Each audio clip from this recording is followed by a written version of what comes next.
Some songs make you feel sad. These ones make you cry, and the difference between those two things is everything. You don't choose it, it just happens. First note, first lyric, and something behind your ribs shifts without asking permission. You've been through it before with these songs. You'll go through it again right now. 11 of them, not one easy. And before we get into it, one of these songs was being finished in the exact same room as the man it was written about. He had walked in off the street that day. He sat there while they worked on it. Nobody recognized him, not the engineers, not even the bandmates who had once loved him like a brother. That story is coming, and when it does, you'll understand why this song has never sounded quite the same to anyone who knows the truth. Hashtag 11, Dust in the Wind, Kansas, 1977. 4 o'clock in the afternoon and the light has already quit. The kind of stillness that makes you aware of your own breathing.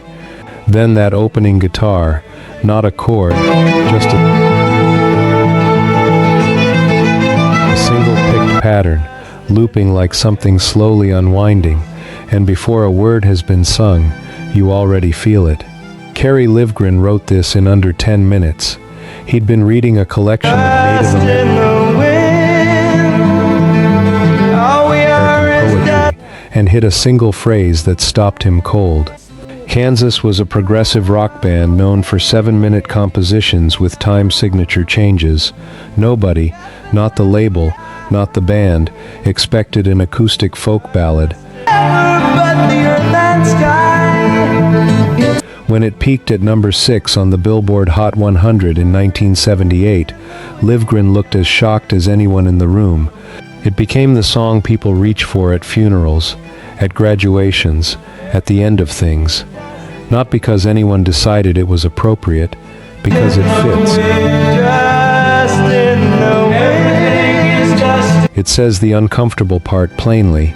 Everything ends, everyone fades, and no amount of holding on changes it. Most songs can't live in that truth without flinching. This one doesn't flinch once. If Dust in the Wind accepted the ending, the next song refused it, and made that refusal sound like the most human thing ever put to tape. #10 Behind Blue Eyes, The Who, 1971. Pete Townshend gave this song to a villain. The character was called Jumbo, the antagonist of Townshend's ambitious rock opera Lifehouse, a man carrying damage he had no language for. The project eventually collapsed under its own weight. The song survived it. It survived because Townshend wasn't just writing fiction. He was writing from inside something real. The exhaustion of performing a version of yourself that has nothing to do with who you actually are. Fame had done that.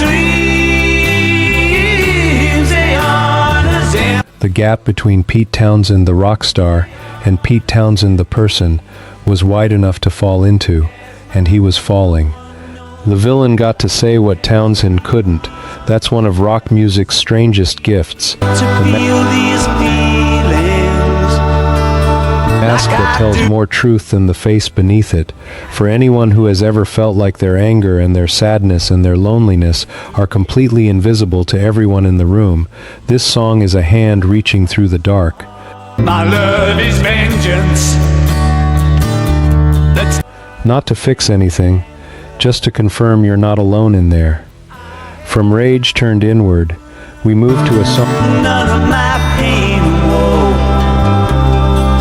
a 25-year-old woman, standing at the edge of her own life, trying to decide whether to keep going. #9, Landslide, Fleetwood Mac, 1975.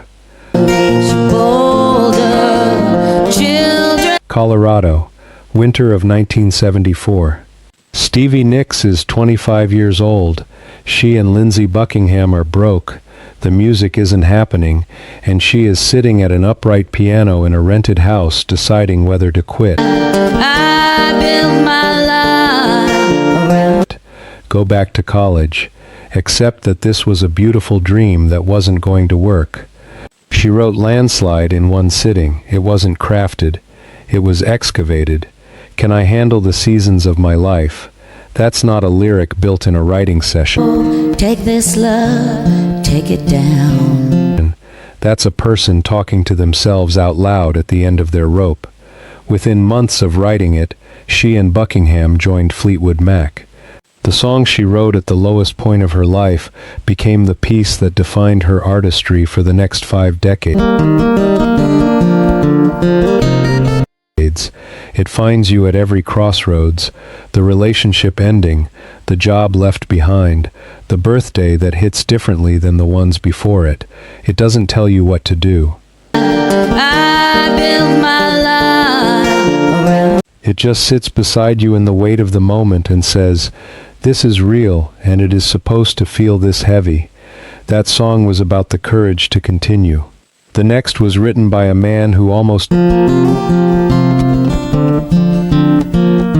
didn't make it back at all, and somehow turned his wreckage into 3 minutes of grace. Before we continue, can I ask you for a small favor? There's something I honestly don't understand. Only about 10% of the people who watch Nostalgia Rock YT are actually subscribed. That means more than 90% of viewers enjoy the videos, listen to the music, relive the memories, and then leave without subscribing. And if I'm being honest, that can be a little heartbreaking, because these videos don't just appear. Every upload takes hours of research, fact-checking, script writing, editing, and preserving the stories behind the music we all love. We do all of that because these songs deserve to be remembered. So when thousands of people watch and enjoy the content, but only a few take a second to subscribe, it sometimes feels like the work is being appreciated, but the people behind it are being forgotten. If this channel has ever helped you rediscover a song, relive a memory, or simply made your day a little better, please take 1 second to subscribe. It's completely free, but it's the biggest way you can support what we do. Every subscription encourages us to keep going, keep creating, and keep preserving the music that means so much to all of us. Thank you for being here. Now, let's get back to the music. Hit 8, Fire and Rain, James Taylor, 1970. Today morning, they let me know you were gone. James Taylor was 21 years old and locked inside a psychiatric facility in London when his friend Suzanne died back home. The people who knew didn't tell him right away. They decided he I walked out on the morning. wasn't stable enough to handle it. By the time the news reached him, she had been gone for months. He wrote Fire and Rain in 3 distinct sections, each holding a different loss: Suzanne's death, the collapse of a band he'd believed in, Today morning, they let me know you were gone. and his own breakdown and crawl through addiction. 3 griefs, 1 song. When it was released, the world heard something raw and true without knowing the full weight of what they were hearing. It I walked out on the morning. reached number 3 on the Billboard Hot 100. Taylor was 22 years old. The reason it holds up across 50 years is that it doesn't romanticize pain. It documents it, plainly, specifically, without decoration. Today morning, they let me know you were gone. People who have lost someone hear Suzanne's name and feel it drop like a stone. People who've been somewhere dark and private of their own hear something else. The proof that you can come back from the worst of it and still make something worth leaving behind. Was this the song I seen sunny days that I thought would never. playing on a night you never quite forgot? From one man's private grief to a quiet devastation about the years that slipped past, while everyone was too busy to notice them going. Cats in the Cradle, Harry Chapin, 1974. The song opens with a birth, a father with no time, And the cats in the cradle and the silver. and you already know where it ends. You know it before the second verse. Knowing has never protected anyone from it. Sandra Chapin wrote the original poem, drawn from her first husband's relationship with his own father. Harry set it to His smile never dimmed and said, I'm gonna be like him. music. It spent 1 week at number 1. And then came the irony that takes the song somewhere darker than it was ever meant to go. Harry Chapin died in a car accident in 1981. You teach me to throw, I said not today, I got a lot to do.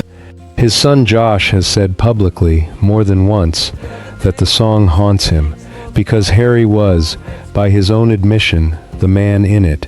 He wrote a confession, and didn't survive long enough to fully answer for it.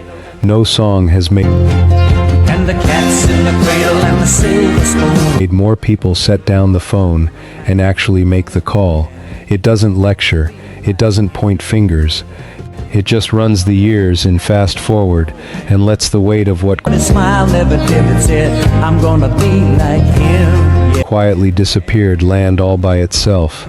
If that one was about time stolen by distraction, the next is about time stolen by something you can see coming and still can't stop. Hashtag 6. Time. Pink Floyd, 1973. The clocks. You already heard them just reading that.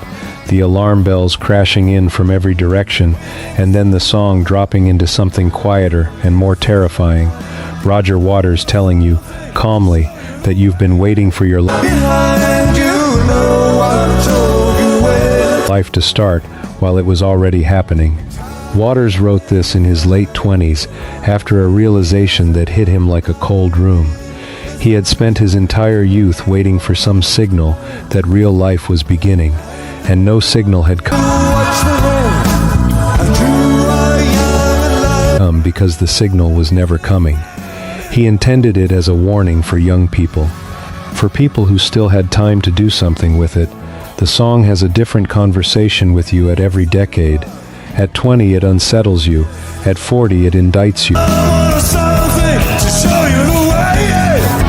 At 60 it becomes almost peaceful, bittersweet and clear, the sound of someone who finally stopped waiting and started paying attention.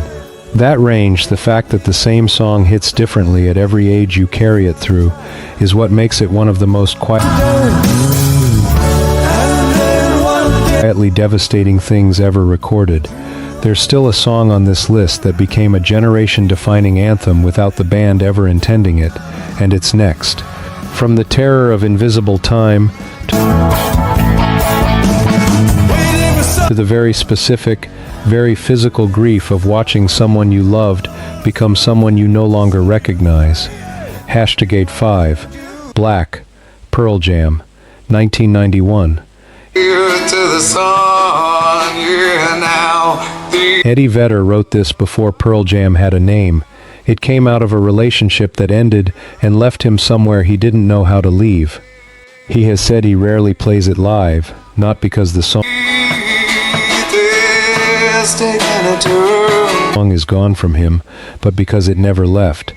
He described it once as something he never meant for the world to hear, which may be the exact reason it reached so far into the world that it did. Black hit number 1 on the mainstream rock chart without ever being released as a commercial single. The label pushed for it. Vedder refused. He said he didn't want to reduce it to a radio transaction. The audience found it anyway. What the song captures isn't the memory of a relationship, it's the precise physical feeling of watching someone walk into the rest of their life without you in it. That specific helplessness. The moment when you understand that love doesn't mean permanence, and nothing you feel changes what's already been decided. Millions of people heard it and felt, for the first time, that someone had finally said it exactly right. From the grief of losing someone still alive, to a grief with no release valve. The rage and sorrow of a life shaped by what it was never allowed to become. Hashtag 4. The Unforgiven. Metallica, 1991. It starts softly, acoustic guitar, patient, almost gentle, And then the door opens and something enormous walks through it, and James Hetfield starts describing a man who was told, from the beginning, exactly who he was allowed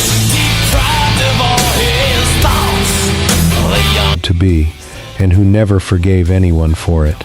Raised in strict religious circumstances, denied the freedom to define himself, handed a version of his own identity by people who had decided it for him before he was old enough to push back.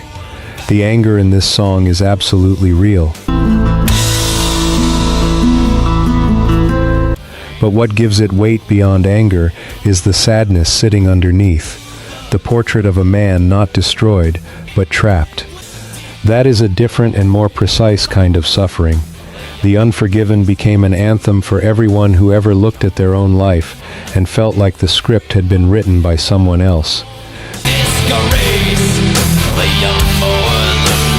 The shift from that quiet opening into something massive and uncontainable is not a production choice.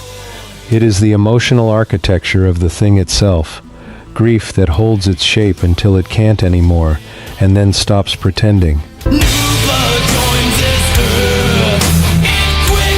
That was about a lifetime of bitterness.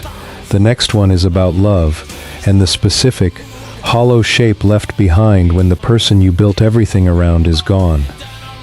#3, Wish You Were Here, Pink Floyd, 1975. Roger Waters wrote this for Syd Barrett, the founding genius of Pink Floyd, who fractured under the weight of fame, LSD, and something inside him that the doctors couldn't name. By 1975, Syd had been gone from the band for years. He lived alone. He didn't make music anymore. Waters was writing an elegy for someone still breathing. Now here is the story from the opening of this video. The band was at Abbey Road, finalizing the mixing of the album. A large man walked in, head shaved, eyebrows gone, body barely recognizable. He sat in the studio and watched them work. He talked a little about his diet, about the condition of his skin. He seemed content. Nobody knew who he was. It was Syd Barrett. He had walked in off the street. He sat and watched them put the finishing touches on the song, written entirely about him, and no one in the room recognized him. Not the engineers, not the other musicians. Roger Waters eventually understood who was sitting across from him and broke down completely. Barrett left quietly that afternoon. It was the last time most of the band ever saw him. The song carries all of that now, whether you knew the story or not. It is the sound of reaching toward someone already too far gone to reach back, and everyone who has ever loved someone they lost, not to death, but to distance, to time, to the slow drift of a person disappearing into themselves,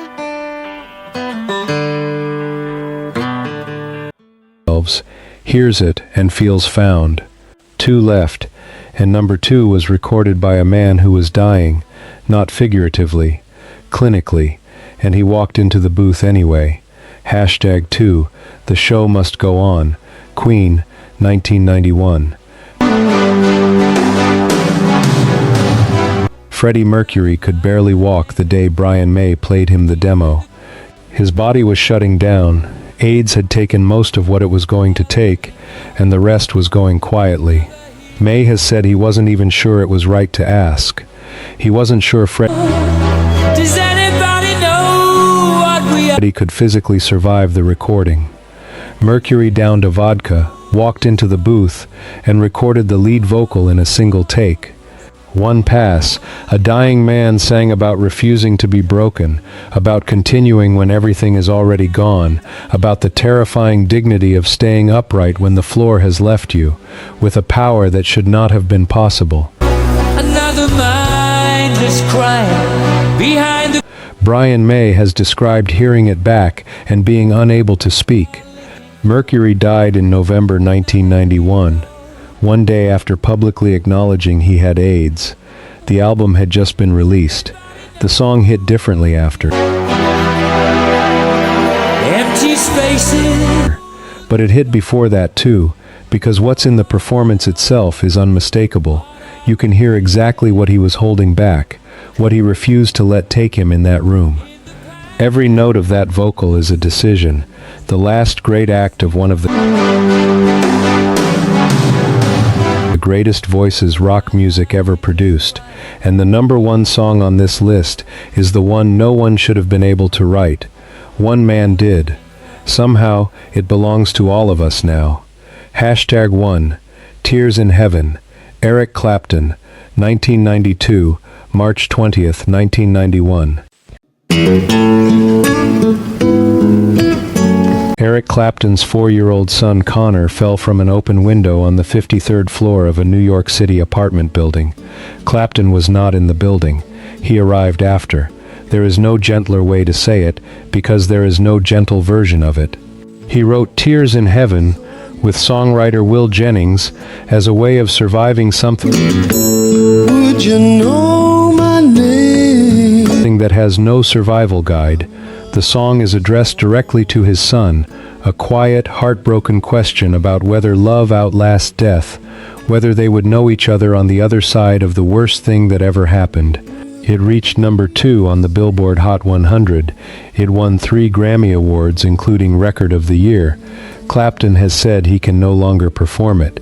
He removed it from his set list years ago, not because the song failed him, but because it costs more than a performance can hold every single Would you know my name? time he tries. That is what this song is, not a piece of music, a cost. People who have lost a child hear it and feel understood in a place almost nothing else can reach. People who haven't hear the edge of a grief too vast to fully enter, which is exactly right. Some losses don't belong to everyone. This song holds both at the same time. That is not craft. That is something rarer. If I saw you in heaven. These weren't just songs on a radio. They were made by people sitting inside something unbearable, deciding to be honest about it anyway. The grief that had no name, the love that didn't survive, the time that moved while no one was watching. The rage at a life you were never given permission to choose. You've carried some of these for decades. A few of them found you at exactly the moment nothing else could reach you. Some of them still do. Same song, same opening note, same feeling arriving before you've had a chance to build a wall against it. Which one still gets you every time?